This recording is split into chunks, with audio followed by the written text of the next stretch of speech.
Dur. Alo. Alo. Abi bir şeyler anlat ne olur uzun uzun anlat. Abi ne anlatayım, bana bir metin falan at o zaman, onu oku. Tamam bu yeter bu yeter. Şu an peki erkek gibi mi geliyor yoksa bunu açınca mı açılıyor? Ya ben onu nasıl tarif edeceğimi bilmiyorum. Şu an erkek gibi gelmiyor. Şu an normal sesi. Tamam. Kadın yap bir de büyücü yapmadan.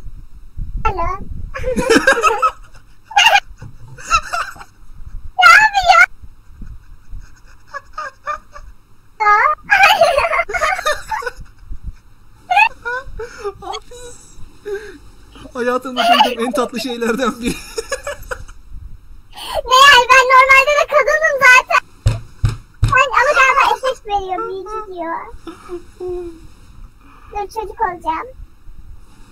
Alo.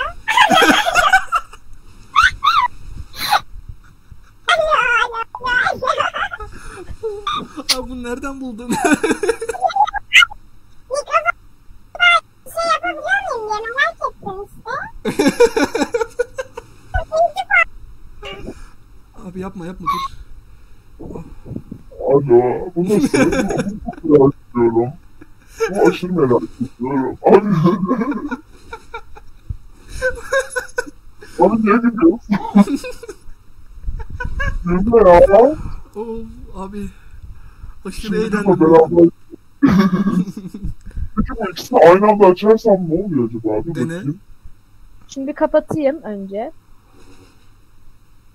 Allah, ne oluyor lan? Ne oldu? Ne? Oha! Senin konuşman değişiyor bunda. Alo. Oha! Ne oluyor lan? Oha! Konuş bakayım. Alo. Abi ne oluyor? Sen de kayıt al bir şey al. Abi nasıl alacağım? Alo. Alo, alo. Ya bunu beğenmedim. Alo.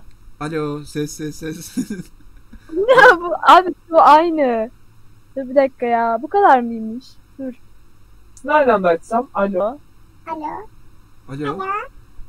Wow, ulan oha ne oluyor? Peki hepsini açabiliyor muyum? Açamıyorum.